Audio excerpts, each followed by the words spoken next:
Good morning guys! Nagluluto tayo ngayon ng sinigang na ulo ng salmon.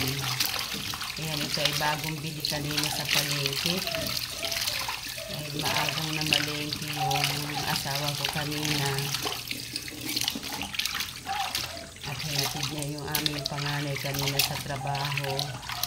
So, nagdiretso na rin siyang palengke. So, ayan yung kanyang pinili ngayon.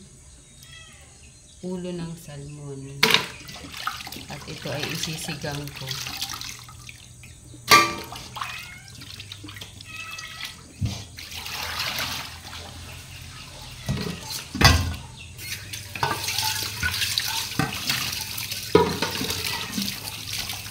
Tagal-tagal na rin kami hindi nakakapagsabaw-sabaw. So, sakto, nagpunta si Joel sa bayan kanina. Kaya, ayan. Pag umaga kasi sa palengke, mga sariwa yung mga isda dun. Kaya masarap na malengke kapag madaling araw hanggang umaga.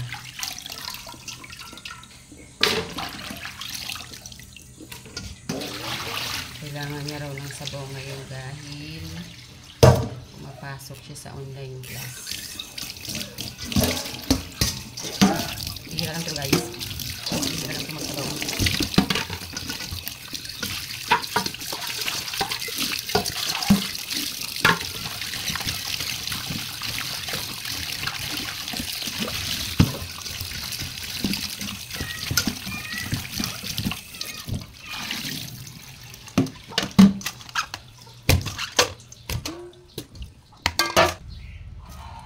So, ito na guys yung ating mga kakailanganin sa sinigang na ulo ng salmon. Meron tayong pechay, meron tayong labanus, meron tayong sinigang na sili, tapos kamatis, may sibuyas, gigisahin natin yan.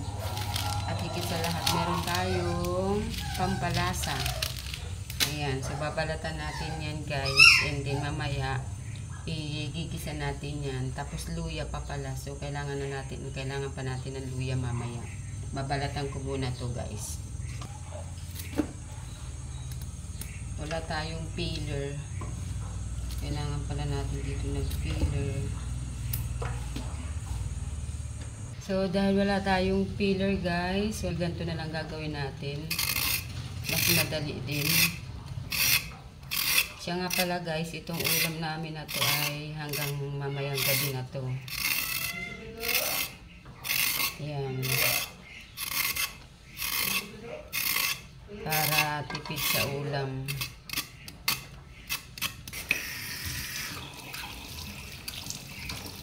Ito na yung ating labanus. Nabalata na siya. So ito na guys yung ating mga isasahog sa ating sinigang na ulo ng pink salmon. Nahiwa ko na siya. Meron tayong kamatis, sibuyas, sili, and luya. Pagpatanggal ng lansa. Tapos nahiwa ko na rin yung ating labanus. Ayan. Tapos meron din tayong pechay. Malilinis na siya lahat. At saka yung ating pampalasa. So umpisa na natin ang ating pagluluto guys.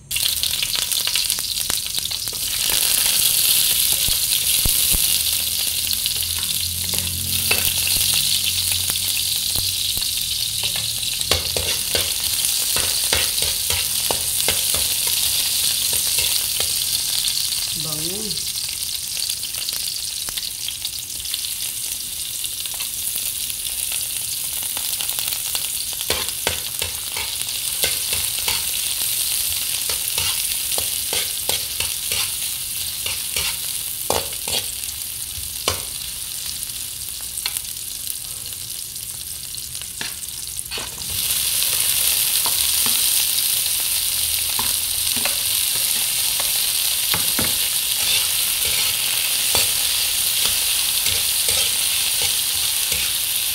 Gusto ko yung medyo durog yung kamatis. So, ayan, medyo durog na yung kamatis. Lagyan na natin yung ating ulo ng salmon. Gusto ko kasi pag nagsisigang ako, yung ginigisa ko siya. Ewan ko ba kung bakit, pero mas type ko siya yung ganun ginigisa. At isang kutsa nating mabuti.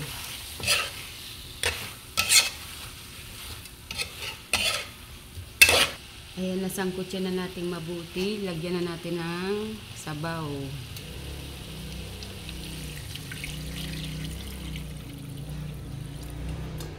Ayan, and then hintayin natin siyang kumulo. So, lalagyan na natin yan ng mga pampalasa, guys. Ihalo na natin ang ating mga gulay.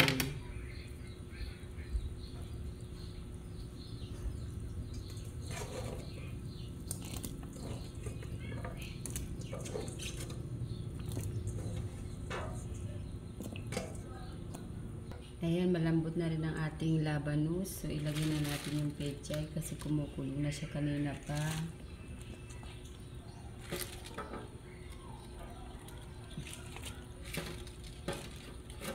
Yan lang ang ating gulay. Dalawang klase lang.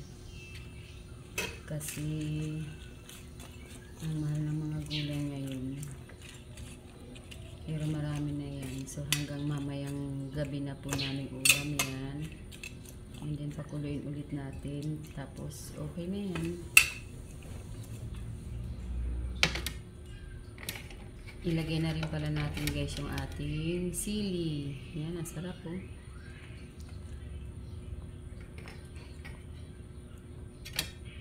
Tapos, isang kulo na lang yan, guys. And then, okay na yan.